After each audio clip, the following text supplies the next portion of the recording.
En primer lugar, agradecer a la Facultad de Ciencias Médicas por la muy buena predisposición en la organización de este webinar, que es el primero que se organiza en relación a este tema y que va a ser el corolario de cierre del cursado de este primer trimestre de la materia del área clínica quirúrgica dentro del cursado de la Facultad de Medicina. Sabemos que no solamente hay alumnos de este cursado, sino que también hay alumnos de otros años y también graduados. Así que a todos, muchas gracias por la voluntad o digamos, el deseo de estar conectado en este tema. Y fundamentalmente agradecer al doctor Wala, también que ha prestado su predisposición en la organización de este encuentro. A los tres disertantes, el mayor de los gustos de tenerlos esta noche acá con nosotros, agradecerles también su predisposición y la presencia, y nos van a enriquecer con la experiencia personal en el trabajo individual y grupal de cada uno de ustedes, en el conocimiento para todos los alumnos presentes. El doctor Francisco Alomar, ya lo vamos a presentar individualmente cuando hagan la disertación, la doctora Diana Melo y la licenciada Betiana Bonilla. Así que muchísimas gracias a los tres por estar presentes esta noche en el marco de esta actividad de la facultad. Vamos a dar comienzo a la primera presentación en la noche de hoy. La doctora Diana Melo va a ser la primera en participar. La doctora Diana Melo es médica clínica, especialista en clínica médica y dedicada desde el año 2006 a la nutrición enteral y parenteral en internación y en domicilio. Pertenece al grupo de staff de médicos de planta de Nutrimed SRL y es integrante de la filial de la Asociación Argentina de Nutrición Enteral y Parenteral en Santa Fe. El tema que nos convoca para la doctora Diana Melo en la primera presentación es desnutrición y enfermedad. Doctora Melo, muchas gracias por estar presente con nosotros una vez más, y te dejamos el micrófono, la cámara y el tiempo que consideres necesario. Adelante con la presentación. Bueno, muchas gracias. Buenas tardes a todos. Yo les voy a hablar de la desnutrición relacionada a la enfermedad.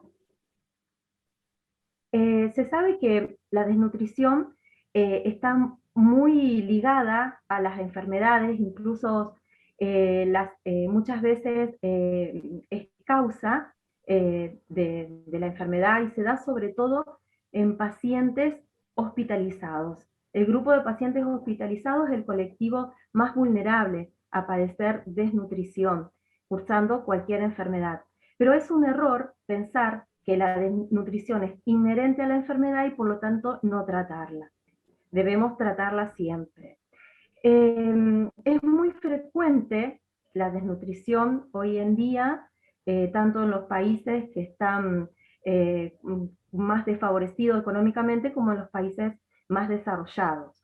Es muy importante la repercusión que tiene la desnutrición en los diversos órganos y sistemas. Bueno, The Skeleton in the Hospital Closet. Es una manera gráfica que tuvo un autor en el año, un médico llamado Charles Butterwood, en el año 1974. Él publicó en relación a la desnutrición que veían los pacientes hospitalizados este artículo que decía: a medida que aumenta la conciencia del papel de la nutrición en la recuperación de la enfermedad, los médicos se alarman por la frecuencia con que las personas en nuestro hospital son desnutridas. e incluso hasta mueren de hambre. Una de las autoridades del hospital considera que la desnutrición inducida por los médicos es uno de los problemas más serios de nuestro tiempo. ¿A qué se refería él? Él se refería a la desnutrición que se veía en los hospitales por la falta de intervención. Él documentó varias prácticas que él consideró que eran iatrogénicas, incluso llamó a este tipo de desnutrición iatrogénica. Él vio, por ejemplo, que no se medía, no se hacía un registro de la ingesta de los pacientes, sí se controlaba la medicación, pero no se controlaba si el paciente comía. Muchas veces se hacían largos tratamientos con sueroterapia endovenosa, como él se llamaba. Durante mucho tiempo los pacientes solamente recibían una hidratación y una nutrición a través de los sueros. Y de esa manera él vio cómo los pacientes se desnutrían y cómo la desnutrición llevaba a que la estancia hospitalaria fuera más prolongada y que la respuesta a los tratamientos fuera incluso que aparecieran una serie de complicaciones no previstas en los tratamientos. Entonces, ¿cómo podemos definir a la desnutrición? Podemos definirla como una deficiencia de energía, de proteínas y otros nutrientes que causa efectos mensurables en la composición y función de los órganos y tejidos y en la evolución clínica. Esta es una de las definiciones más aceptada últimamente. ¿A qué se refiere con efectos mensurables? Y que nosotros podemos medir, después lo vamos a ver en la clasificación, ciertos parámetros nutricionales de manera de poder clasificar y ver qué grado de desnutrición tiene el paciente. Yo les había dicho al principio que la desnutrición hoy tenía una alta incidencia y prevalencia. Desde el 1974, cuando este médico publicó ese artículo, del Skeleton in the Hospital Closet, hoy pasaron tantos años y seguimos en la misma situación. En Argentina se hicieron 2 estudios epidemiológicos que incluyeron más de 1000 pacientes en cada oportunidad. La ANEP, que es la Asociación Argentina de Nutrición Enteral y Parenteral, realizó 2 estudios, uno en 1999 y otro en el 2014. Utilizó una herramienta para medir, validada, para medir la desnutrición, que es la valoración global subjetiva. Y pudo sacar la siguiente conclusión. Dentro de la categoría A, de valoración global subjetiva, que eso después se lo va a explicar muy bien la licenciada Bonino, vio que un 52,4% no tenían desnutrición. Dentro de la categoría B, donde podemos agrupar pacientes con riesgo de desnutrición o desnutrición moderada, un 36,1%. Y dentro de la categoría C, pacientes con desnutrición grave, un 11,2%. De manera que si agrupamos las categorías B y C, vemos que estamos casi llegando a un 50%. En el otro estudio que se realizó en el 2015, ese estudio, el estudio Screening Day Latinoamérica, se hizo en varias unidades de cuidados intensivos de Latinoamérica. Se incluyeron varias unidades de cuidados intensivos argentinas. También se utilizó la misma herramienta de valoración nutricional, que es la valoración global subjetiva. Y se concluyó, dentro de la categoría A, sin desnutrición, un 20,9%, referido, ¿no es cierto?, a las UCI argentinas. Dentro de la categoría B, desnutrición moderada o en riesgo de desnutrición, un 64,5%. Y dentro de la categoría C, desnutrición grave, un 14,5%. O sea, un nivel de desnutrición muy elevado en lo que son las unidades de cuidados intensivos. Bueno, en cuanto a la fisiopatología, ¿qué podemos decir? ¿Por qué cuál sería la causa de la desnutrición relacionada a la enfermedad? Habíamos dicho que, bueno, disminuye el aporte energético, el aporte proteico y de otros nutrientes. ¿Por qué estaría dado? Bueno, por una ingesta de alimentos insuficientes. ¿En qué momento se puede dar o en qué casos? Un paciente con anorexia, un paciente con disfagia que no puede alimentarse, un paciente con síntomas digestivos por alguna patología que le cause vómitos, que le cause náuseas, dolor abdominal. Otra causa es una digestión y una absorción alteradas. ¿En qué casos? En un síndrome de mala absorción, en un paciente posquirúrgico con una fístula, en algún paciente que tenga una obstrucción intestinal, que tenga diarreas crónicas, como por ejemplo un paciente con HIV, una fibrosis quística. ¿En qué otro caso? Y en un caso donde aumenten las necesidades energéticas y proteicas o donde haya pérdidas por una situación catabólica. Eso se vería mucho en los pacientes internados en las unidades de cuidados intensivos, pacientes que están con una sepsis graves, o un paciente que tenga un aumento de las necesidades energéticas y proteicas. El caso más típico es el gran quemado, o un paciente politraumatizado. En esos casos vamos a tener aumento de las necesidades y van a estar estos pacientes con muchas pérdidas porque van a estar con un hipercatabolismo. Entonces, lo que les hablaba de la clasificación, donde podemos ver los parámetros que los podemos medir. Entonces, ¿cómo clasificamos nosotros la desnutrición? En leve, moderada y grave. Tenemos uno de los parámetros que es el índice de masa corporal. Tenemos un valor normal entre 18 y 5, y en una desnutrición leve tendría entre 17 y 18,4, moderada 16 y 16,9, y grave menor de 16. Otro parámetro es el porcentaje de peso habitual. De acuerdo a eso también podemos clasificarla en leve, moderada y grave. La pérdida de peso, nosotros siempre controlamos, tomamos la pérdida de peso en los últimos 3 meses. De acuerdo al porcentaje de pérdida de peso, podemos también clasificarla. Las medidas antropométricas, la albúmina. La albúmina no es un buen indicador nutricional, excepto en los pacientes quirúrgicos. Un paciente que entra a una cirugía mayor con un nivel de albúmina bajo nos va a indicar que va a tener complicaciones seguramente. En esos casos es muy importante tener el valor de la albúmina. La transferrina, la prealbúmina, son parámetros que podemos medir, no siempre los pedimos, pero es muy importante tenerlos en cuenta. La RBP son proteínas que modulan a los linfocitos, que eso acá no los medimos.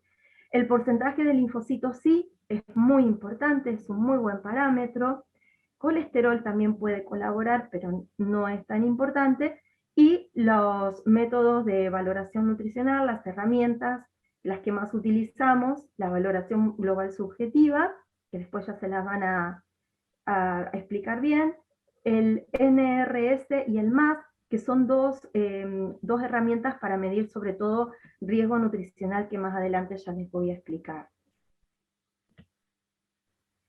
Entonces, nosotros tenemos los pacientes internados y debemos saber qué factores pueden colaborar para que el paciente se nos desnutra cuando está hospitalizado. Entonces tenemos factores o causas que son propias de la enfermedad del paciente, otras que son de la propia hospitalización y otras del equipo médico tratante. Entonces, la propia enfermedad, como ya lo habíamos nombrado, porque disminuye la ingesta por todas las causas que ya les nombré, como respuesta a la agresión en casos de paciente séptico o paciente politraumatizado, donde hay una liberación muy importante de citoquinas inflamatorias que van a causar un hipermetabolismo, donde se va a producir una proteólisis, un aumento de la gluconogénesis, una movilización de tejido graso para utilizar los ácidos grasos libres, y va a provocar una desnutrición y una respuesta inflamatoria muy importante en el paciente, con ayuda también de las hormonas contrarreguladoras, catecolaminas, cortisol. también en la obstrucción mecánica del tracto gastrointestinal.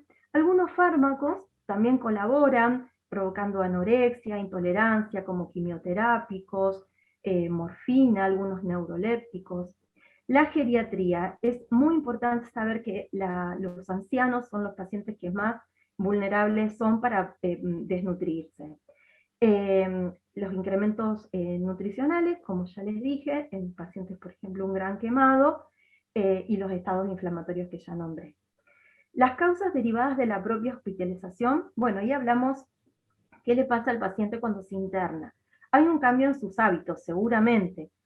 La comida que le van a servir no es la que está acostumbrado, los horarios, en los hospitales es muy acortado el horario en que sirven los alimentos, entonces son distintos a los que tenía el paciente en su domicilio, y a veces no tienen apetito tan seguido, entonces hay comidas que no aprovechan, que pasan, después quizás la cena se sirve a las 7:30, 8 de la noche, y ya queda largas horas sin comer hasta las 8 de la mañana del otro día. Viven una situación emocional reactiva también, pacientes que tienen miedo, tienen incertidumbre, porque están internados, qué le van a hacer, qué van a pasar, crean ansiedad, y eso también provoca una disminución del apetito. Las exploraciones complementarias a las que son sometidos los pacientes también. Hay pacientes que se los dejan ayunar mucho tiempo para poder realizarle los estudios, traslados, cuando vuelve el paciente ya no tiene la comida, y bueno, pasan también mucho tiempo sin alimentarse. Por ejemplo, si tienen que hacer también una colonoscopía, eso lleva un protocolo de ayuno, de limpieza del colon, con catárticos, con enemas, y también contribuyen a que no se pueda alimentar y recibir los alimentos que necesita. Lo mismo los tratamientos quirúrgicos, y como ya les dije, el tema de los fármacos y la quimioterapia y radioterapia. En cuanto a la hotelería, bueno, es muy importante cómo se les sirve el alimento, los menús que tiene el servicio, o si les sirve a una temperatura adecuada. Eso también es importante para que el paciente se pueda alimentar.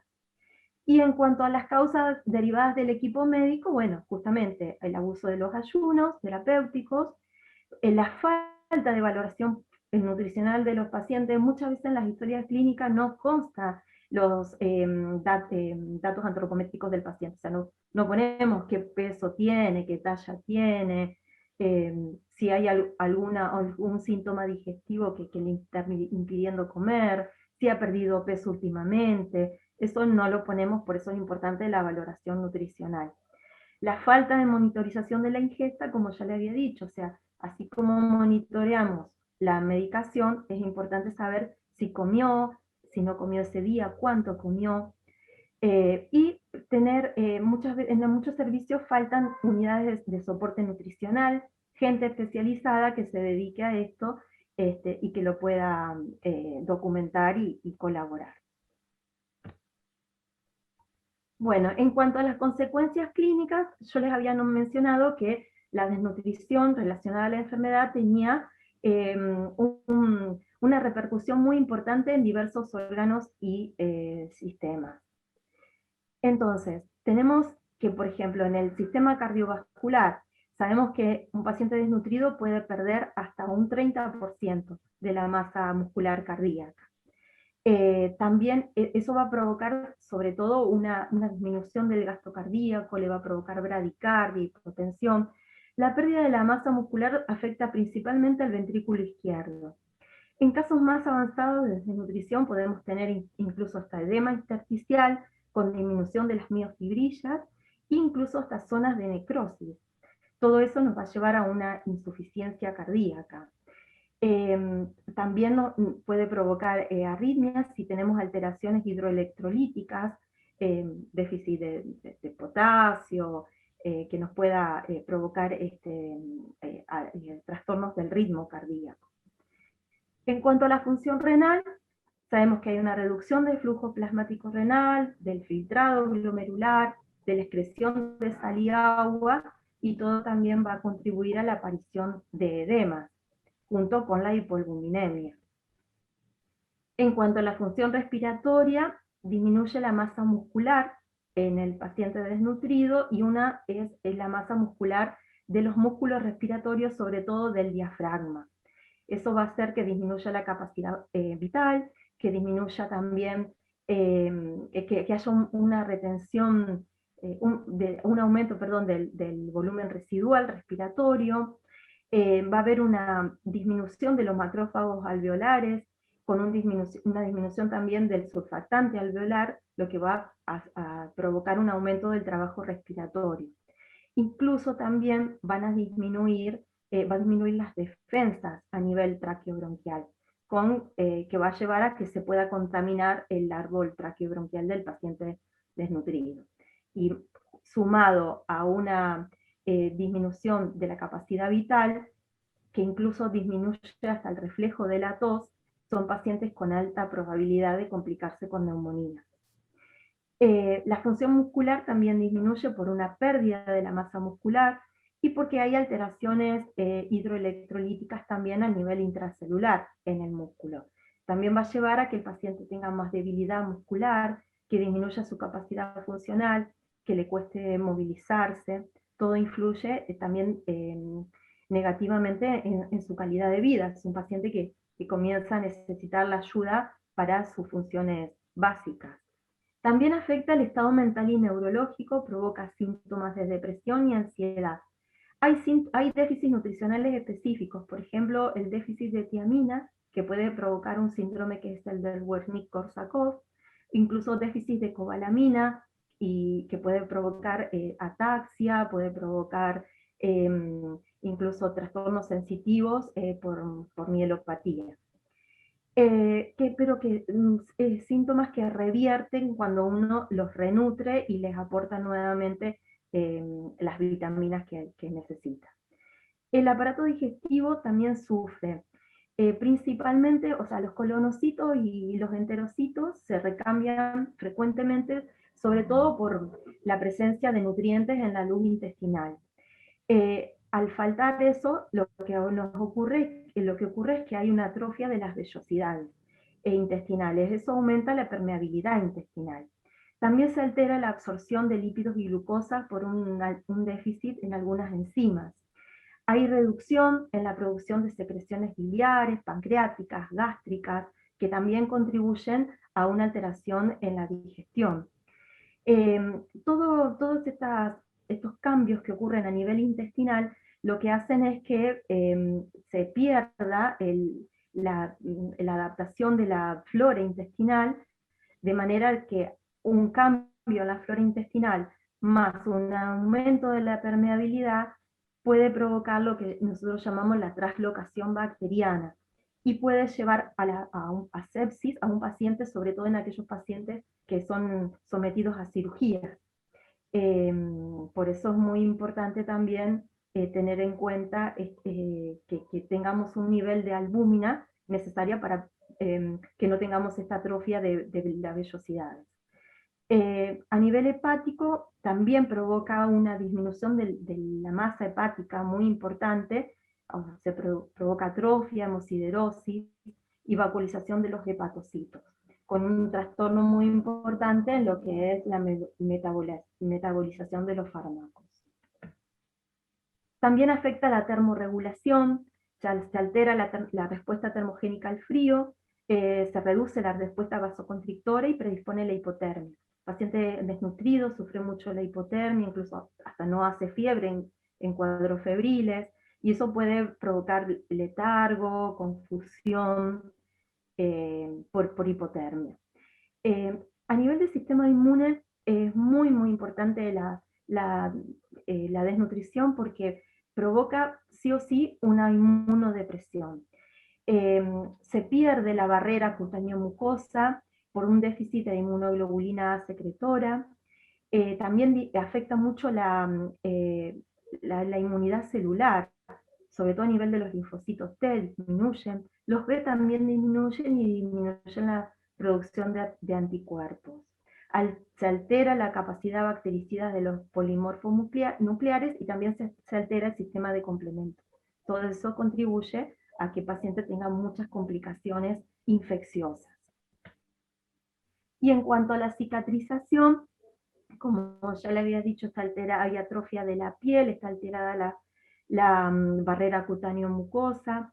Es muy característico que veamos al paciente con su piel atrófica, falta de faneras, el pelo ralo, quebradizo, las uñas de quebradizas.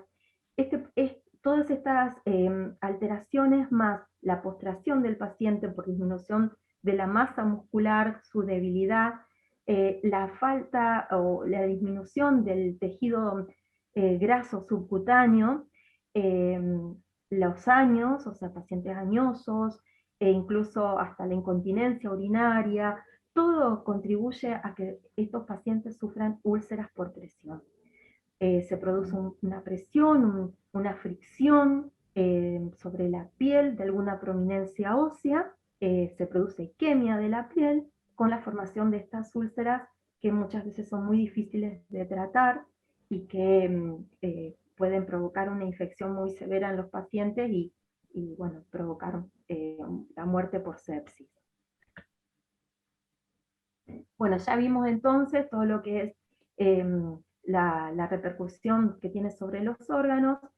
Entonces podemos ahora decir cómo puede evolucionar este paciente debido a su desnutrición. Y bueno, complicaciones infecciosas ya vimos por qué, disminución de la capacidad vimos por qué, las úlceras, la disminución de la capacidad ventilatoria, todo lleva a una mayor morbimortalidad. En cuanto al riesgo nutricional, que era parte de lo que teníamos que ver y que ya lo vimos que podíamos utilizarlo para clasificar nuestro grado de desnutrición, podemos definirlo como el riesgo de adquirir complicaciones, eventos adversos que podrían haberse prevenido con un apoyo nutricional oportuno y adecuado. ¿Cómo lo podemos obtener? Lo podemos obtener a través del tamizaje, para lo cual usamos dos herramientas que están validadas por las sociedades científicas tanto de España como la de Estados Unidos. Más que nada las podemos utilizar en los pacientes críticos.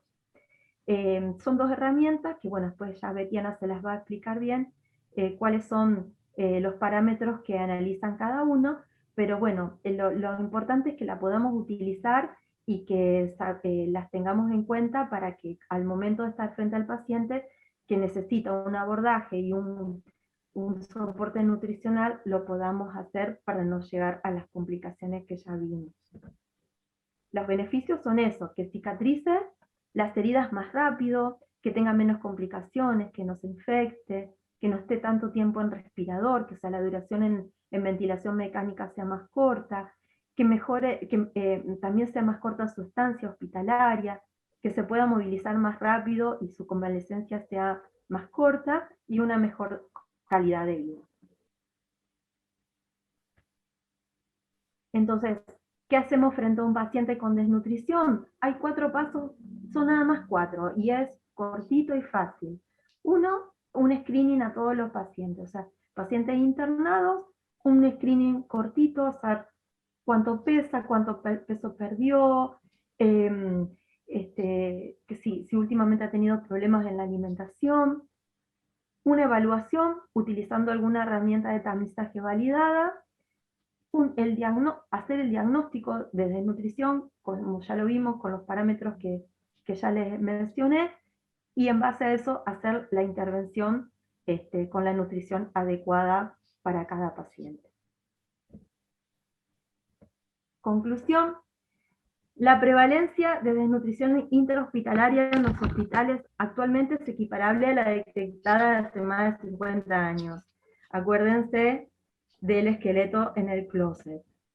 Esta condición podría deberse a diversos factores: la patología aguda del paciente, la instancia hospitalaria, los procedimientos agresivos, los ayunos prolongados, los tratamientos farmacológicos o la falta de capacitación del personal de salud, entre otros. Conocer el estado nutricional de los pacientes resulta fundamental para instaurar el tratamiento adecuado y optimizar la utilización de los recursos, orientándolos a los individuos que presenten características que denoten mayor riesgo. Independientemente del método de screening usados, todos los pacientes deberían ser evaluados nutricionalmente. Bueno, y ese es el grupo de Nutrimed con el cual trabajo. Bueno, muchas Bueno, gracias, Diana. Muy completo, muy claro, muy explícito. Vamos a darle lugar a continuación a la licenciada Betiana Bonino.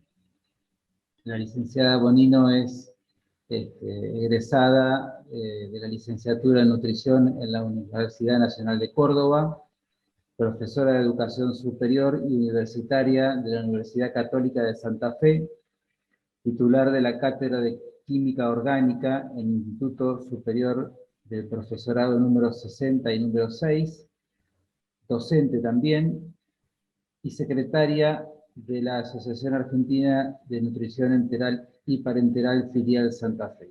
Y se desempeña desde el año 2006 y hasta la actualidad como licenciada en nutrición también en el grupo de Nutrimed SRL.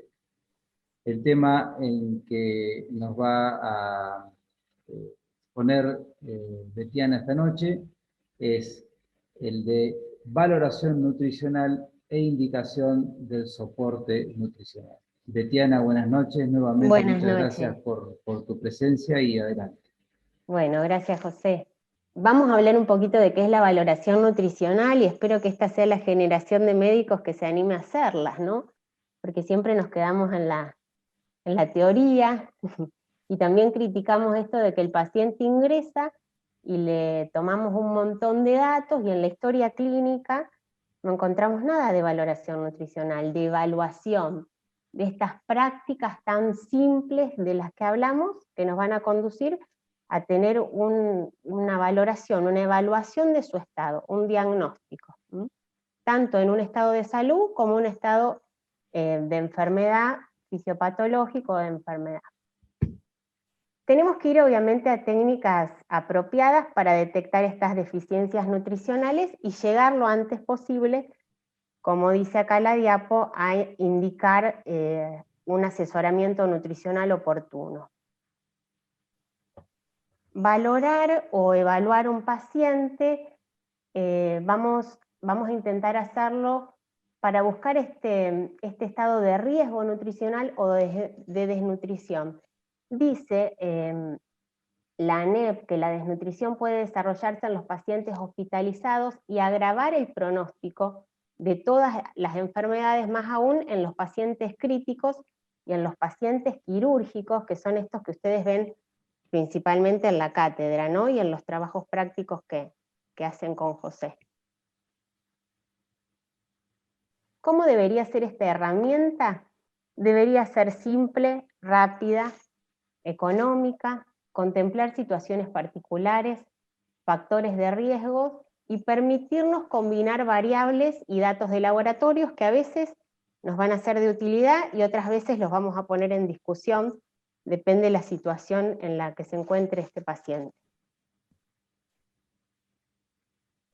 ¿Qué parámetros deberíamos valorar? Principalmente pérdida de peso, como mencionó Diana, en los últimos meses, cambios en las últimas 2 semanas. Ustedes yo sé que manejan en los prácticos la valoración global subjetiva, y eso se ve. La ingesta de alimentos, en la misma charla uno consulta, ¿no es cierto? Lo puede ir haciendo, cómo estuvo comiendo, es un paciente que está a dieta líquida hace unas semanas, o que no come. Uno en la misma anamnesis lo va resolviendo, pero a veces no lo registramos. Yo creo que esa es una gran falencia, la falta de registro de todos estos datos, cuando vamos a la historia clínica. La presencia de síntomas gastrointestinales que disminuyen la ingesta, anorexia, náuseas, vómitos, diarreas por más de 2 semanas de duración. La capacidad funcional del paciente, preguntarle qué movilidad tiene, se levanta de la cama, permanece todo el día acostado.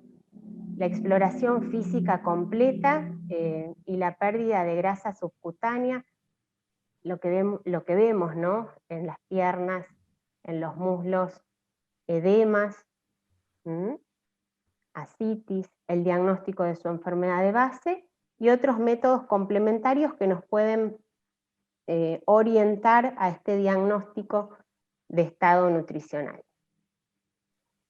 En cuanto a las herramientas subjetivas, las más utilizadas son las planteadas por la Asociación Europea, por la ASPEN y por la ESPEN. La valoración global subjetiva, que es la que ustedes manejan con José, y la valoración global subjetiva generada por el paciente. Esa después se las voy a explicar, tiene una parte donde el paciente colabora y eso logra mucha adhesión. NUTRIC, que es esta escala modificada del riesgo nutricional en el paciente crítico. El NRS 2002, una puntuación de riesgo nutricional que se utiliza principalmente en pacientes hospitalizados. El screening, el MAS, y la mini valoración nutricional que se utiliza más para población anciana. Estas son las más, las planteadas principalmente por la ASPEN y por la ESPEN. Estas herramientas subjetivas, podemos decir que no hay estudios que las comparen en una misma población, pero sí está comprobada que cualquiera de estos métodos nos puede llevar a detectar un paciente desnutrido o en riesgo, y también a valorar a aquellos pacientes que requieren soporte nutricional, porque nosotros con esta valoración lo que intentamos después es tener una acción inmediata a un diagnóstico, si no, tampoco damos el segundo paso, que es el que nos interesa. El consenso ANEP de la Asociación Argentina de Nutrición Enteral y Parenteral y la Sociedad Argentina de Terapia Intensiva dice que no existe evidencia científica suficiente para recomendar un solo método, principalmente en la evaluación nutricional en el paciente crítico. Pero ellos recomiendan la valoración global subjetiva, ya que dice que cumple con ciertos criterios que pueden ser utilizados, y el puntaje NUTRIC, que es un sistema de evaluación de riesgo nutricional validado y que puede ser, que nos pueden identificar estos pacientes que van a beneficiarse con una terapia nutricional. En este link que yo dejo acá, y después se los pasamos a José a todas las diapositivas, van a encontrar las guías, los documentos, y también hay guías actualizadas para la valoración de los pacientes con COVID. La valoración global subjetiva, entonces, bueno, es esta que ustedes utilizan y que está validada para pacientes principalmente intervenidos quirúrgicamente, sometidos a trasplantes, y también para pacientes con HIV. Esta valoración también sufre una modificación, y surge la valoración global subjetiva generada por el paciente. Esto surge como una modificación para pacientes oncológicos, pero luego se vio que también lograba mejor adhesión para otros pacientes, porque el paciente completa el 60% de la valoración, y el resto, una pequeña parte de la valoración, la completa después el médico o el personal encargado de realizarla. El paciente completa casi toda la valoración, y esta última parte de la exploración física es la que completa el médico, el nutricionista, el enfermero encargado de realizar la valoración global subjetiva generada por el paciente. Esto lograba bastante adhesión a la encuesta, rapidez. NUTRIC es un sistema de evaluación, como dijimos, para detectar riesgo nutricional. Es una herramienta práctica, fácil de usar, y se basa en variables que son posibles de obtener en el medio donde está el paciente. Es un instrumento de evaluación de riesgo, como dice ahí, y está avalado por la ESPEN. NUTRIC se basa en la puntuación de determinadas variables, para llegar en base a determinados puntos a un diagnóstico de riesgo nutricional. NRS 2002 es la puntuación de riesgo nutricional que fue revisada en el 2002, creada en el 1992 y revisada en el 2002, para evaluar el riesgo nutricional de los pacientes al momento del ingreso al hospital o a la internación. Este mide pérdida de peso, índice de masa corporal, ingestas de alimentos y estrés fisiológico. Se debe realizar tanto al ingreso y se debe reevaluar semanalmente.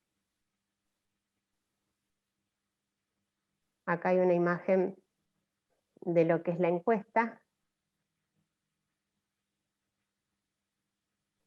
Y después menciono algo de las herramientas tradicionales que están bastante por ahí criticadas en algunos pacientes, o cuestionadas, más que criticadas, cuestionadas en algunos pacientes, porque la interpretación de algunos parámetros pueden sufrir cambios originados por la misma enfermedad de base o algunos tratamientos en los pacientes críticos, y los datos antropométricos también pueden sufrir variables y se pueden alterar, principalmente debido a cambios en el estado de hidratación del paciente.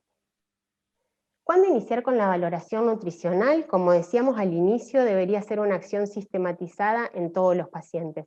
O sea que se debería hacer al inicio, debería luego revalorar este paciente para ver si la indicación nutricional está cumpliendo con su objetivo.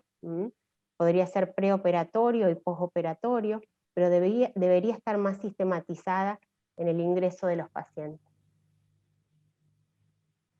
Acá dice que si el cribado, el rastrillaje, el screening nutricional se realiza al ingreso las primeras 24 horas y el riesgo es bajo, debo realizarlo nuevamente a la semana.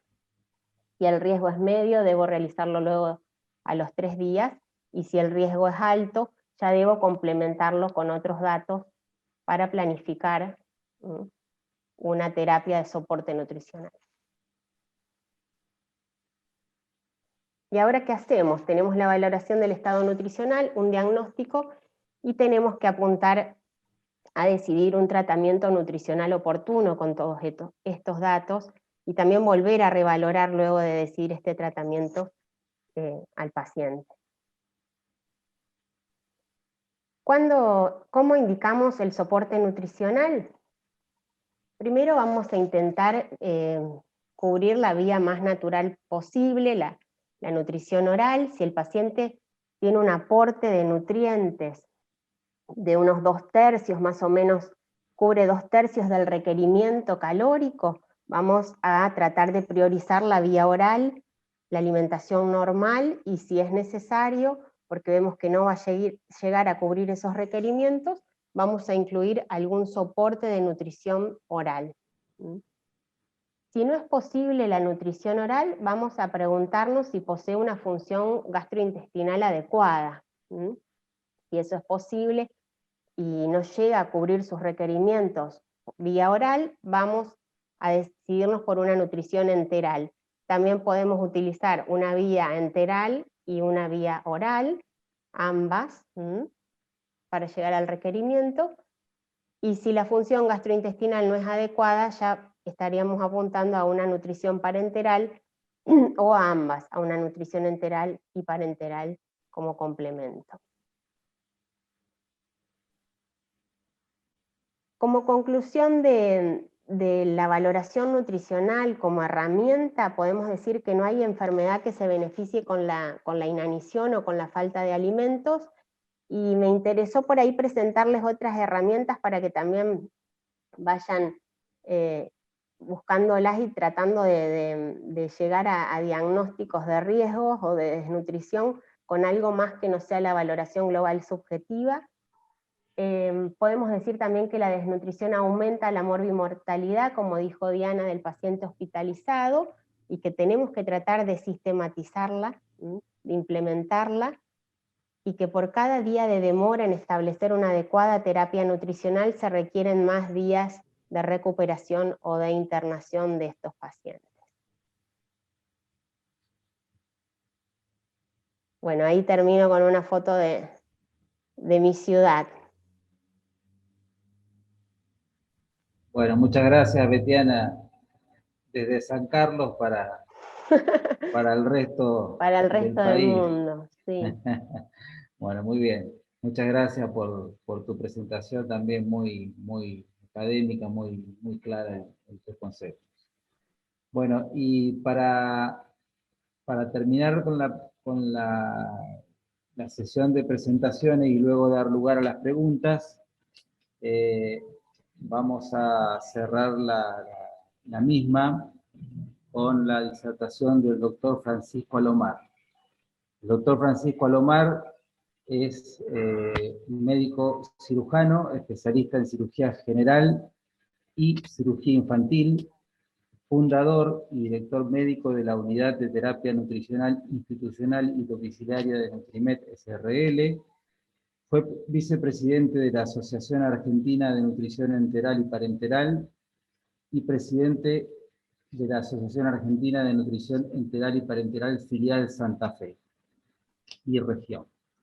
Fundador y director médico de la Unidad de Terapia Nutricional Domiciliaria NutriHome durante 1999 al año 2001, y fue director médico de la Unidad de Terapia Nutricional en el Hospital Iturraspe durante los años 2012 a 2017. Y yo me permito agregar que el doctor Alomar es el pionero del soporte nutricional en toda la región del centro y norte de la provincia de Santa Fe. Es decir, que ha marcado un camino hace muchos años atrás en lo que era el soporte nutricional, inicialmente en líneas generales y fundamentalmente en el área quirúrgica. Así que es un verdadero privilegio para todos nosotros tenerte, Pancho, en esta presentación, y para los alumnos poder escuchar. Adelante, muchas gracias. La presentación va a estar orientada, como dice ahí el título, al soporte nutricional en el paciente quirúrgico y luego al trabajo en equipo relacional. Adelante, doctor. Muchas gracias por la invitación. Y una de las prioridades que nosotros siempre tenemos como médicos es tratar de transmitir no solamente lo que podemos aprender en los libros y lo que podemos aprender en la práctica, sino también tratar de enseñarle a quienes se inician en esto toda nuestra experiencia y de esa manera ayudar a la comunidad toda. El soporte nutricional en el paciente quirúrgico es fundamental porque en nuestras primeras armas como cirujano vimos como nuestros maestros hacían grandes cirugías y los enfermos terminaban con dehiscencias de sus suturas producto de la desnutrición. El mejor cirujano puede tener una técnica quirúrgica la mejor, pero después del tercero o el quinto día, si no tiene una adecuada nutrición, la cicatrización falla y las heridas se abren. Entonces, para para el perioperatorio, que esto ustedes seguramente lo han aprendido de sus maestros, es todo lo que ocurre antes, durante y después. El paciente quirúrgico es el mejor ejemplo en donde uno puede expresar su trabajo en equipo. El cirujano es una parte, el soporte nutricional es otra, el anestesista, el clínico, los enfermeros, las licenciadas en nutrición, el equipo tanto en salud como los administrativos también son muy importantes en el cuidado perioperatorio de todo paciente quirúrgico. El soporte nutricional es uno de todos ellos. Y todo esto, todas estas disciplinas deben estar integradas de un modo en donde podamos conseguir el resultado final. No es un trabajo individual, sino unido. Entonces, el cirujano, junto con el anestesista, con el terapista, con el soporte nutricional, necesariamente tienen que compartir y acordar decisiones. Eso es un trabajo en equipo y eso se tiene que hacer previo en diálogos y en charlas y en ateneos y en reuniones para ofrecerle al paciente al momento de operarse, ofrecer una solución y no un problema. Entonces, ¿por qué nosotros queremos nutrir a los pacientes? ¿Y qué significa? ¿Y cómo se puede implementar el soporte nutricional? La implementación, un poco tanto Betiana como Diana ya lo han mostrado, y la significación la han expresado, y el por qué es lo que debemos de algún modo ir elaborando.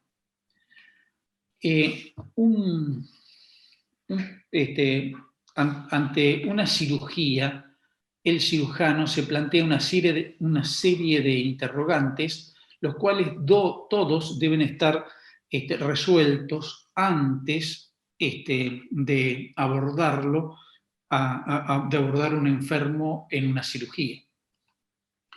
Entonces, algunas cosas son individuales, otras son colectivas, y por ejemplo, una de las mayores es las necesidades hospitalarias, ¿no es cierto? Que acá no importa que sea del ámbito público o del ámbito privado, las necesidades hospitalarias tienen que estar resueltas antes de la cirugía. ¿Por qué? Porque esto, digamos, es muy importante, no solamente por nutrirlo, sino por el equipamiento que se requiere, y lo que nosotros queremos fundamentalmente es reducir la morbimortalidad, ¿no es cierto? Porque un paciente quirúrgico siempre tiene un componente de estrés, de angustia, que en la medida en que uno en la charla prequirúrgica se lo allana, va a tener un mejor resultado. Decimos las necesidades hospitalarias porque a veces dentro de las necesidades hospitalarias o sanitarias no reconocemos una enfermedad que se trata con alimentos, con nutrición. Yo le digo, se trata con olla, que es la desnutrición enfermedad. La desnutrición hospitalaria es, la herramienta sanitaria que nos permite ver la desnutrición enfermedad, que es lo que claramente mis antecesoras han hablado. Como decimos, lo que queremos es entender que el abordaje multifacético le da seguridad, le da eficacia, y otra de las cosas es la competitividad en relación al costo-beneficio, que a veces no es una cuestión solamente de dinero, sino de optimización de recursos. Entonces, ¿qué significa? ¿Qué queremos nosotros? Lo que queremos es una recuperación rápida y completa del paciente. ¿Eso de qué habla? Habla de la calidad del grupo, habla de la calidad de la prestación. ¿Qué queremos dar? Menor cantidad de complicaciones, es decir, que no se nos abran las heridas, que los pacientes no estén angustiados, que los pacientes sepan claramente cómo comienza, cómo es y cómo es su recuperación posterior. Eso es seguridad, ¿no es cierto? también las internaciones, lo que se pretenden es que sean tan cortas como necesarias, porque una internación prolongada genera otra enfermedad que es las infecciones intrahospitalarias. Eso nos dice de la eficacia. Y generar, como sabemos que los recursos son limitados, nosotros tenemos que ser precisos para ser competitivos en lo que, si nosotros podemos hacer una alimentación oral, si la suplementamos y él tiene el tubo digestivo, está perfecto. Ahora, si vemos que tiene déficits nutricionales y que tiene síndrome de mala absorción, a lo mejor tengamos que darle una dieta enteral con una formulación semielemental. Pero si no tiene nutrición, si no tiene tubo digestivo funcionante, debemos ir a una nutrición parenteral como es el intestino corto o el síndrome de insuficiencia intestinal. ¿Qué espera el paciente quirúrgico en el postoperatorio? Espera que tiene una rápida y completa recuperación, no solamente física, sino también funcional, psíquica y tan pronto como se pueda con una inserción social. A veces es tal el grado de injuria que tienen los pacientes en internaciones prolongadas. El ejemplo a veces más típico es el de las pancreatitis agudas, que produce un daño importantísimo de todo el abdomen, que su recuperación a veces por falla de múltiples órganos es prolongada, y que después el enfermo tiene como una suerte de trauma psíquico, ¿no es cierto?, de pánico, en donde cree que no se va a recuperar, ¿no es cierto? Entonces termina, digamos, no adaptándose, se adapta físicamente, funcionalmente, y le falta digamos, su recuperación psíquica y su inserción social. Entonces, el soporte nutricional no está solo, necesita de otras cosas, o el soporte nutricional contribuye junto con el cirujano, el anestesiólogo, el terapista y otras disciplinas a reducir, ¿no es cierto?, la estadía, a reducir los costos y a que la prestación sea segura. ¿De qué depende? ¿No es cierto? Depende de la adherencia que tengamos, acordémonos de este Furcio, ¿no es cierto? Es decir, a mayor adherencia del paciente, a mayor entendimiento del equipo, mejores resultados. Entonces, nuestro problema, fundamentalmente, ¿qué es? Es poder resolver la desnutrición hospitalaria o darle un tratamiento. Implementar en forma oportuna una terapia nutricional que sea acorde a la enfermedad de base, que contemple las enfermedades asociadas y que a su vez podamos ir revalorándola para saber si estos pacientes se recuperan.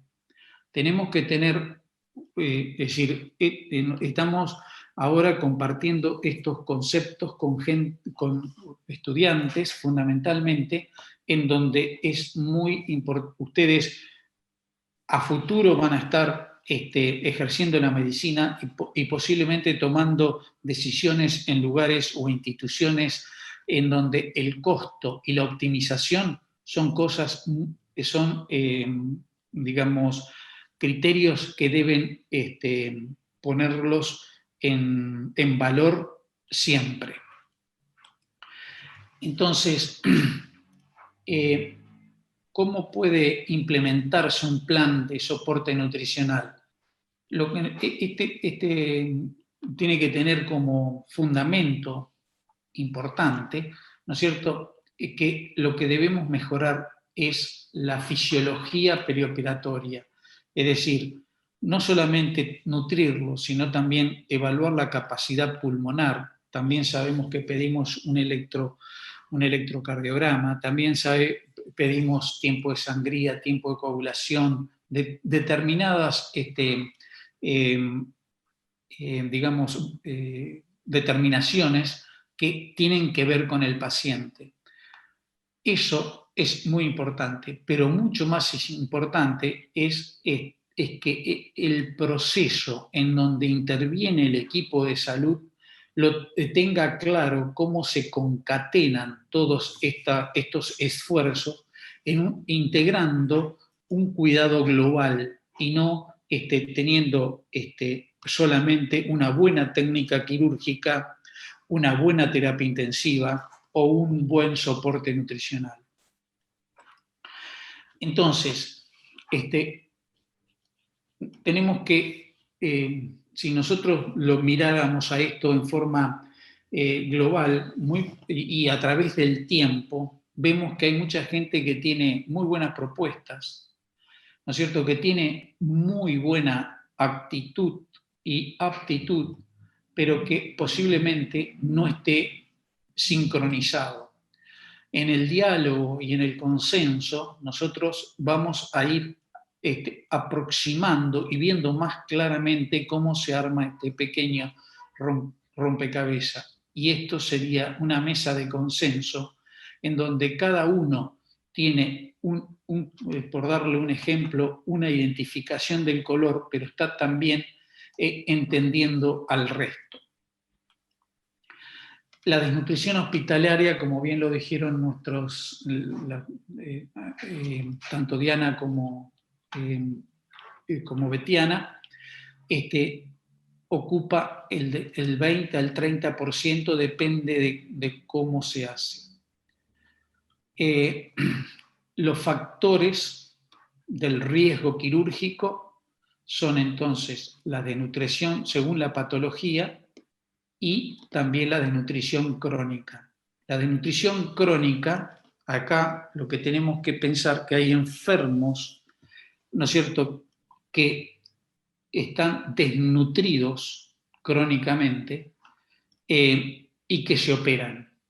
Y hay pacientes bien nutridos que también se operan. Es decir, que la desnutrición afecta quirúrgicamente tanto al desnutrido como al bien nutrido, por lo cual a veces la desnutrición no es una justificación para llegar a diferir una cirugía de urgencia. Para ir resumiendo, lo que tenemos que saber es que la desnutrición afecta, como nos dicen nuestros maestros, la desnutrición de los pueblos es signo de pobreza, pero en los hospitales es signo de ignorancia, y esto nos corresponde a nosotros ponerlos en vigencia. Hablar del equipo de soporte nutricional especializado, fundamentalmente, así como dijimos que en el equipo quirúrgico entran otras disciplinas, aquí el médico junto con la enfermera, con la nutricionista, el farmacéutico por nutrición parenteral, enfermería por nutrición parenteral y enteral, el médico para hacer la evaluación clínica y la nutricionista para hacer la evaluación y la propuesta fundamentalmente de las formulaciones enterales y también parenterales, constituyen un equipo que junto con los administrativos, junto con también con la parte, y aquí voy a poner otro término que es el contable y el jurídico, porque a veces no se reconocen determinadas prestaciones y que en enfermos como por ejemplo fibrosis quística, síndrome de intestino corto, la parte jurídica y la parte contable han, han contribuido a que esto se pueda llevar adelante. Entonces, ¿qué se requiere? Se requiere una decisión en conjunto, brindando una asistencia sanitaria adecuada. No es solamente nutrición, no es solamente cirugía, sino que estamos hablando de una asistencia sanitaria integral. Esto es el ejemplo de trabajar en equipo. Estamos en un quirófano en donde cada uno tiene una función y el paciente de esto se tiene que beneficiar. Bueno, esta la pongo como última, que son afectos a los míos, pero lo que quiero significar es de que a muy temprana edad yo no conocía las cataratas del Iguazú y mis nietos ya la conocían. Y Lautaro, que es uno de mis ahijados, yo a esta edad no tenía la posibilidad de ver una placa radiográfica y sin embargo él la está viendo. Los tiempos se están acelerando muchísimo. Hoy podemos también hacer preconsulta virtual, podemos hacer consulta presencial y podemos hacer seguimiento virtual. La cirugía, el soporte nutricional y muchas disciplinas se benefician de esto, como hoy también nosotros nos estamos beneficiando si bien estamos cada uno en nuestra casa, en un lugar cómodo, estamos todos juntos a través de la tecnología y que nos permite comunicarnos. Bueno, muchas gracias. Eso es más o menos lo que quería compartir con ustedes.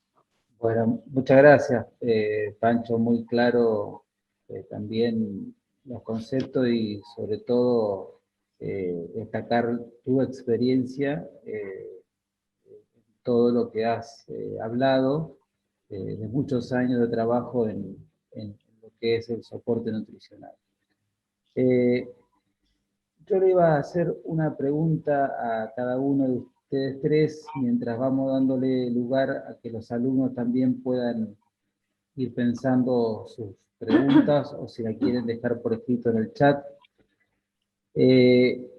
Siempre le decimos a los alumnos de la cátedra, yo personalmente a los alumnos de mi comisión se los reafirmo en cada uno de los encuentros.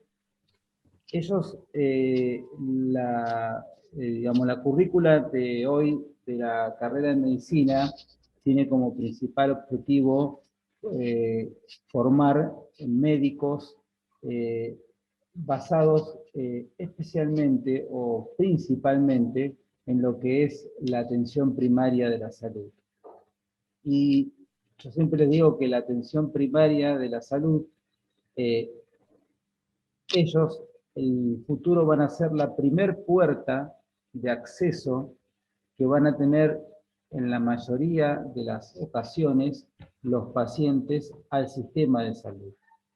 Es decir, que generalmente de ellos va a depender que el paciente que consulta inicialmente en cualquier lugar donde pueda acceder a una consulta, llámese un centro de salud, llámese un banco, llámese un hospital o una institución del medio privado, cualquiera que sea, en su gran mayoría el médico general, el médico de atención primaria va a ser el primero que lo va a recibir, y de él va a depender el camino que tome ese paciente en forma correcta o no, llegando a diagnósticos y a tratamientos oportunos. Entonces, la primera pregunta que quería hacerle a la doctora Melo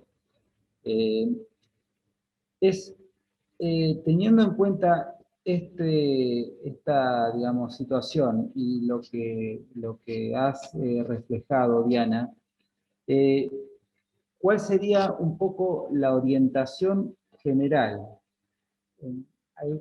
lo has referido muy bien en tu presentación, pero si tuvieras que redondear una especie de conclusión o de orientación para los estudiantes, ¿cuál sería, digamos, la conclusión que le darías con respecto a este concepto, teniendo en cuenta ese dato muy cierto, que es el que la desnutrición generalmente, como dijo recién el doctor Alomar, por desconocimiento, va incrementándose, va aumentando en el correr de los días en la población hospitalaria?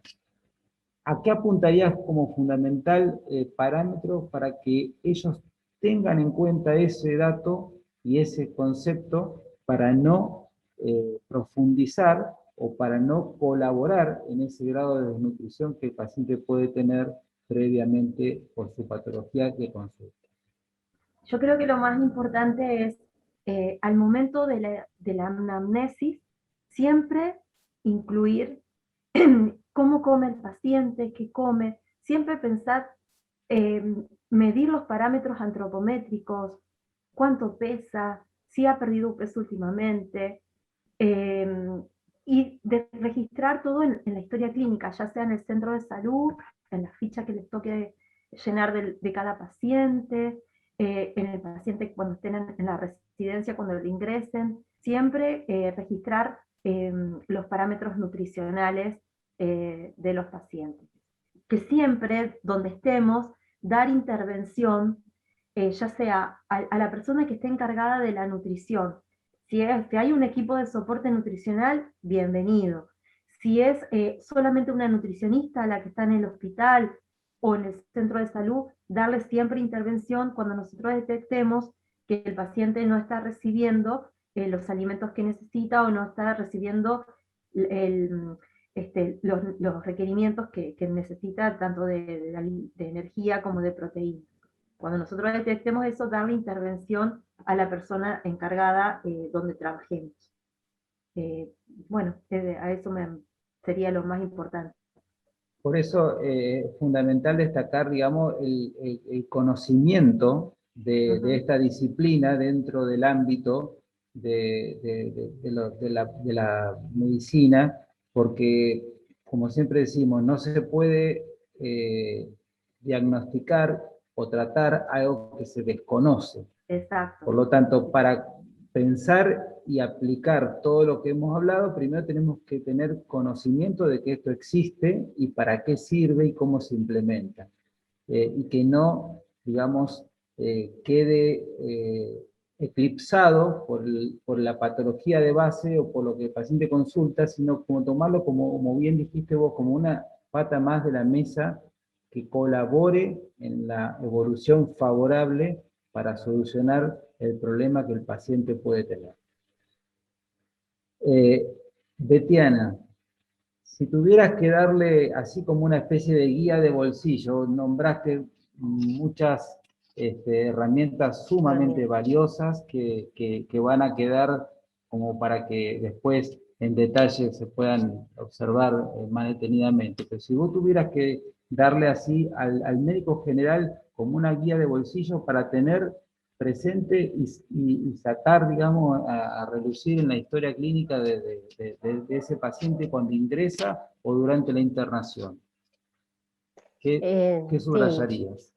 Subrayaría la parte de la pérdida de peso, el porcentaje de pérdida de peso, que es algo que hay que resaltar siempre en el tiempo que se da esa pérdida de peso. Datos que a veces se toman aislados y por ahí no se relacionan, ¿no? Porque uno pregunta, peso habitual, si podemos lo pesamos al paciente, pero el porcentaje de la pérdida de peso, la ingesta si tuvo cambios, esos datos que nos los da la valoración global subjetiva, pero que los podemos instalar en el diálogo con el paciente.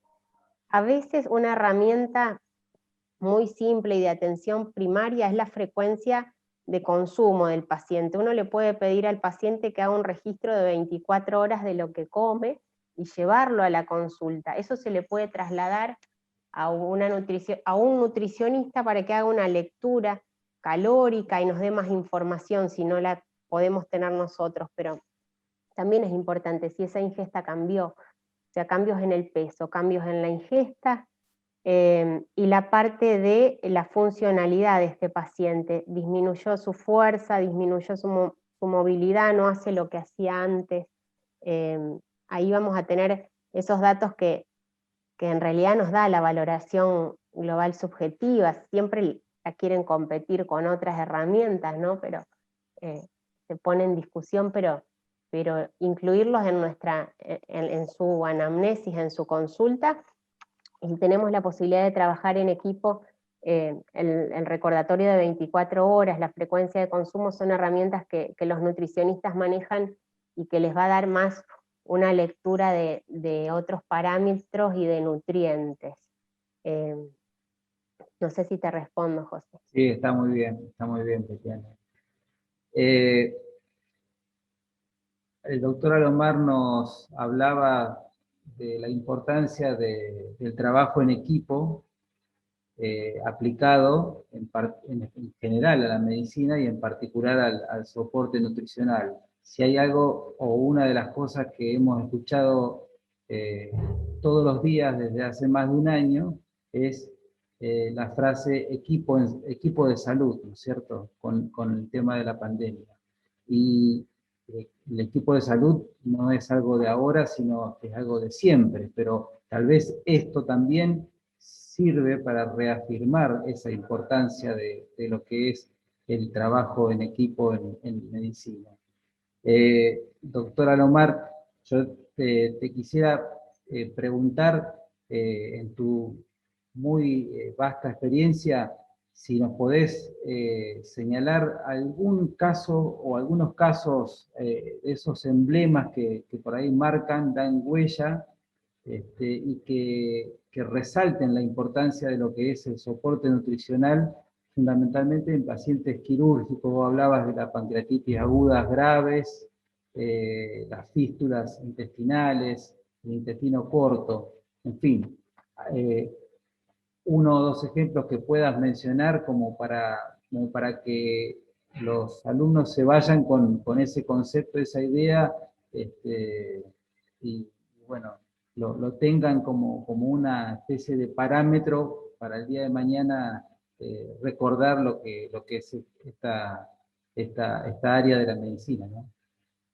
El trabajo en equipo es fundamental en medicina y desde el punto de vista sanitario. El trabajo requiere diálogo, y el diálogo a veces no quiere decir que estemos todos de acuerdo, pero si hay una cosa en la que tenemos que ponernos de acuerdo es que queremos que los pacientes reduzcan su mortalidad. Entonces, ese es el resultado final, y lo que queremos es que se adapten tan pronto como puedan a su vida social, sin pánico, con la mayor capacidad funcional posible, ¿no es cierto?, y físicamente y psíquicamente.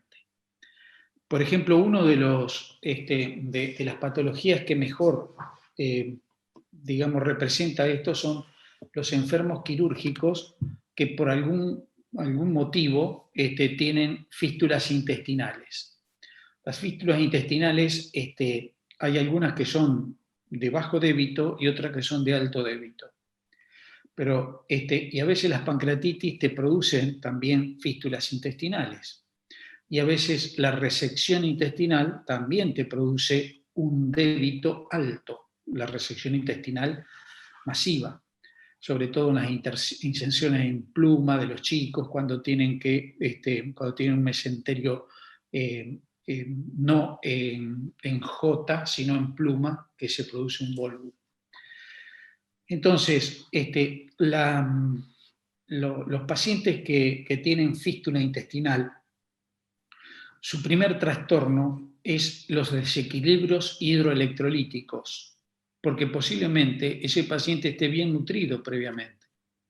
Entonces, si no corregimos los trastornos hidroelectrolíticos, esos pacientes, que eso lo tenemos que hacer con el terapista, el cirujano ya lo operó, ¿no es cierto? Entonces, y para continuar con vida ese paciente, tuvo que hacerle la resección y le tuvo que hacer un abocamiento.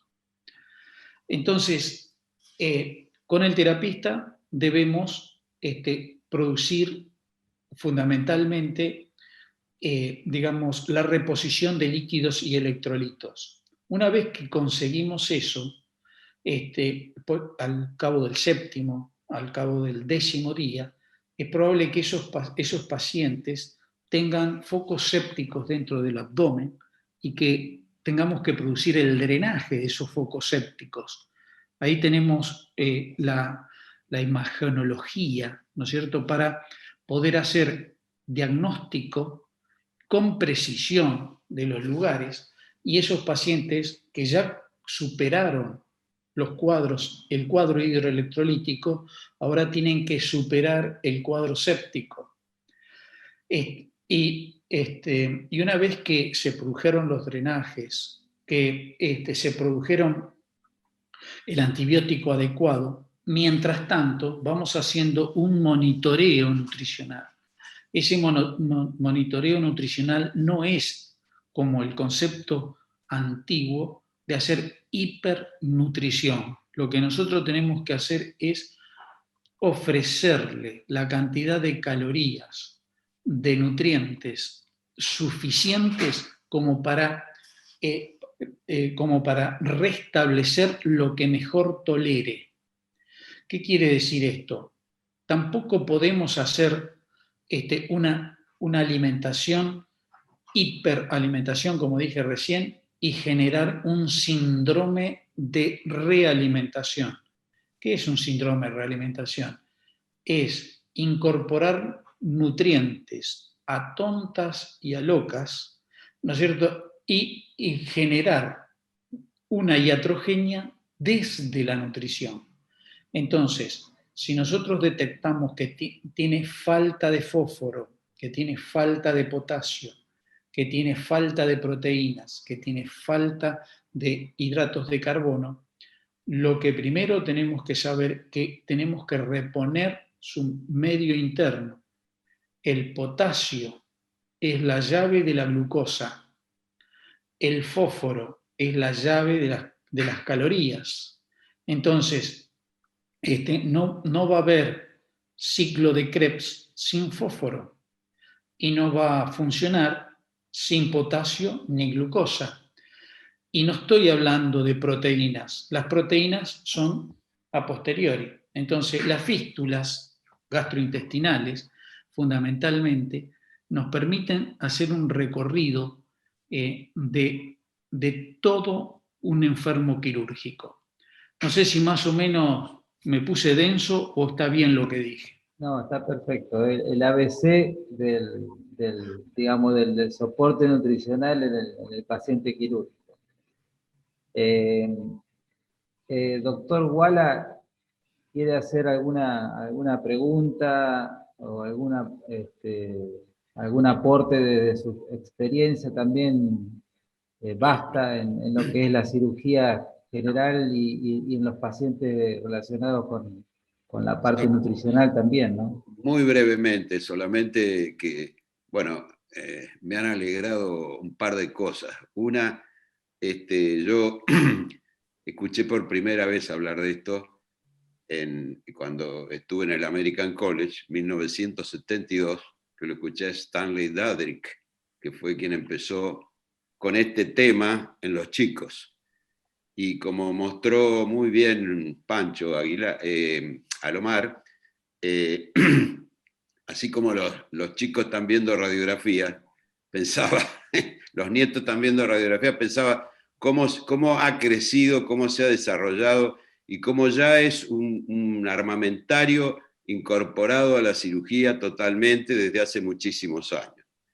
Eso yo creo que tiene mucho valor y creo que el doctor Alomar ha sido, como bien lo dijiste vos, un pionero y una persona que ha apostado mucho a eso y lo ha hecho muy bien. Me encantó escuchar a la doctora Diana Melo hablar de un tema que yo de viejo soy insistente, pero lo hago desde joven, doctora, que son los horarios de las comidas en los sanatorios. nadie, y esto vale para las últimas palabras que dijo el doctor Alomar, hay que centrarse en el enfermo, centrarse en el enfermo. Y entonces las alimentaciones en los sanatorios se centran en los horarios de los empleados, no los del enfermo. Yo muchas veces le digo hay que acostarse en la cama, que la única alegría que tienen a lo mejor es comer algo, y le traen el desayuno a las 9 y la cena a las 7, porque llegan a las 6, empiezan a preparar las cosas, toman primero el desayuno las que lo sirven y después a la noche tienen que lavar los platos y pasa lo mismo. Así que me encantó haber escuchado de eso y yo supongo y espero que lo sigan poniendo y que los alumnos hagan lo que dijo el doctor Alomar, centrarse en el enfermo. Hay que pensar en el enfermo, ese es el centro de las cosas, de todo nuestro accionar. Solamente Betiana no le escuché hablar de algo que a nosotros nos trastornaba, que era medir el pliegue tricipital. Era una de las cosas que hacíamos al principio con un vernier, no sé si lo conocen, lo usan los torneros, no nosotros, que es como una regla en T con una guía. Después vino una pinza, qué sé yo. ¿No se usa más, Betiana, eso? No se hace más, pues no he visto que lo hayas nombrado. Sí, sí, se usa, es uno de los parámetros más objetivos, pero se utiliza, se cruza con otros datos, se utiliza también en deporte principalmente, pero nosotros también lo hemos usado, lo hemos utilizado. Pero con los signos físicos creo que hoy también por ahí se van dejando algunas herramientas más teóricas, pero sí, todavía se utiliza con esa misma pinza. No la del tornero, pero con otra. Alfredo, lo que pasa es que la antropometría en el paciente quirúrgico y en general es importante para el propio paciente y no estadísticamente significativa para todos los pacientes quirúrgicos. Porque al venir desnutridos, sirve la antropometría para hacer el seguimiento posterior, para medir la capacidad funcional, el peso, la capacidad funcional, las determinaciones de laboratorio son mucho más importantes que la antropometría. Claro, claro. Además, yo creo que es muy importante lo que dijo José del médico de atención primaria, que ya puede de alguna forma ir viendo, así como el cirujano sabe que hay ciertas circunstancias donde a veces es mejor prevenir que curar, y entonces dejamos una sonda de yeyunostomía o una gastrostomía, previendo que vamos a lo mejor a necesitar una alimentación enteral por otra vía que no sea la oral. También creo que el médico de atención primaria puede sospechar de las dos situaciones que planteó el doctor Alomar, que es un desnutrido porque es pobre y porque no tiene olla, como dice, que ya de por sí es de altísimo riesgo, y el otro que es desnutrido por su propia enfermedad, ¿verdad? Entonces creo que uno ya más o menos lo olfatea eso cuando va teniendo cierta experiencia en ver los enfermos, ¿eh? Un aporte más sería que hay que también bregar por la articulación de lo que decía José en el inicio o en el ingreso del paciente desde la atención primaria, pero también en articular la complejidad, no las complicaciones en la atención primaria cuando se recibe el paciente en el barrio, en el dispensario, para que determinadas prestaciones se puedan ofrecer en ese lugar, como puede ser algo del soporte nutricional, y no ir a los centros especializados a resolver estos temas. Sí, naturalmente, quizás eso debería haber presencia a lo mejor de mayores licenciadas en nutrición o mayor acceso, mayor facilidad de acceso de los pacientes de los centros de salud a la licenciada en nutrición sin necesidad de pasar, o de algún miembro del equipo nutricional sin necesidad de ir a ningún centro, ¿verdad? Claro. Muy buen aporte ese. Sí, Quería adelante, Nico. saber si pueden hablar un poquito más sobre el síndrome de realimentación, porque hoy en día algo que está bastante de moda, no sé si tanto en nuestro país, pero he visto en otros países, los ayunos prolongados de días enteros. Entonces, sé, digamos, que cuando hacen esos ayunos, claramente si empiezan a incorporar de golpe comida, se da el síndrome de realimentación, pero no sé bien cómo lo podría reconocer en una guardia, por ejemplo. Bueno, el síndrome de realimentación se produce fundamentalmente en los ayunos prolongados. El médico en general, a veces, ante determinadas patologías, indica ayuno por 24 o por 48 horas para ver por qué. Pero cuando esto se prolonga después de los 7 días, después de los 14 días, lo que nosotros tenemos que saber, y en la bibliografía está muy bien explicado, cuáles son, cómo se van produciendo las carencias.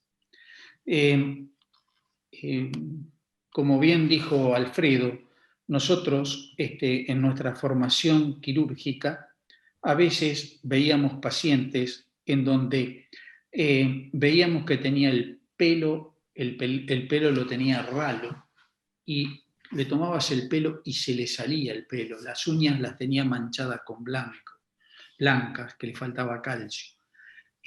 Pero aún así ese paciente entraba a una cirugía y se lo operaba lo mismo y hacía fístulas y era un verdadero desastre posterior en el postoperatorio.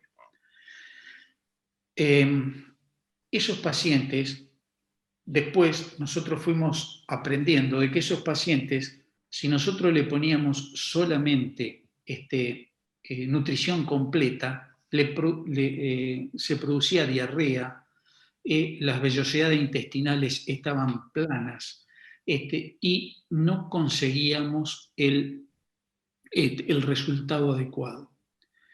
Cuando nos unimos a los bioquímicos y a los terapistas fundamentalmente y comenzamos a hacer las determinaciones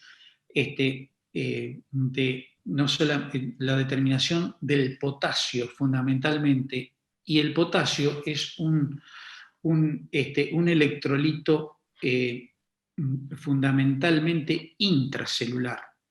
Entonces, si nosotros sabemos que tenemos una excreción de potasio de 40 miliequivalentes litro por riñón, en riñón funcionante normal, y el riñón nos dice que elimina por litro 20, ahí tenemos el 20 miliequivalente por litro, ahí tenemos el primer síntoma de síndrome de realimentación.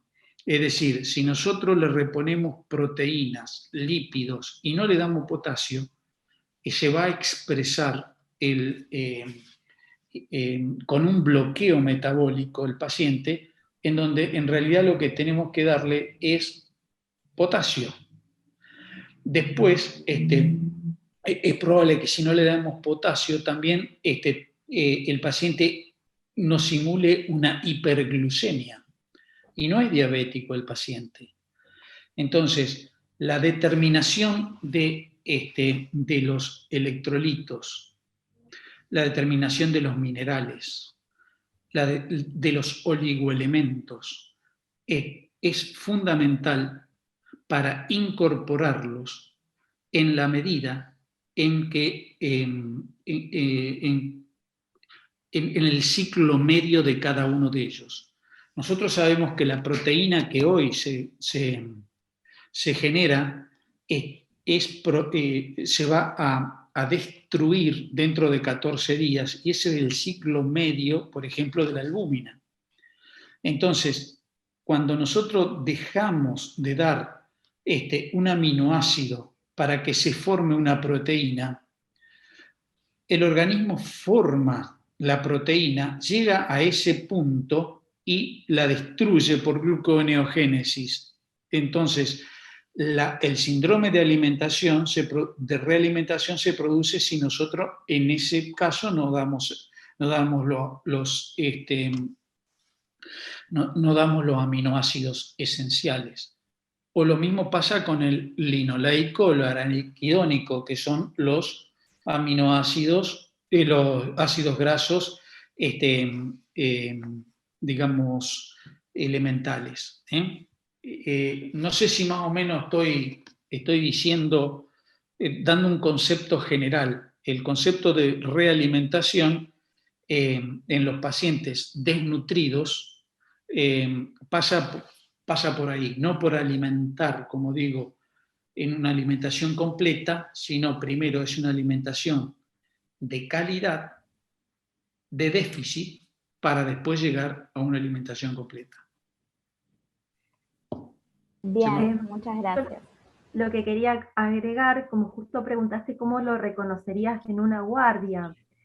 Bueno, este trastorno electrolítico que te comentó Pancho, por déficit de potasio, también fundamentalmente por déficit de fósforo, vos te vas a dar cuenta en un paciente desnutrido, grave, crónico, que uno le empieza a pasar, en este caso sería alimentación enteral, porque probablemente por el mal estado del paciente no pueda alimentarse suficientemente por boca, puede ser por boca, pero fundamentalmente quizás en una guardia, un paciente que está muy desnutrido alimentándose por vía enteral, te vas a dar cuenta porque va a empezar el paciente con disnea, va a producirse sobre todo una insuficiencia cardíaca. Entonces un paciente que se pone disneico, taquicárdico, que entra en insuficiencia cardíaca, por supuesto con una falla cardíaca previa y demás, pero fundamentalmente esos serían los síntomas.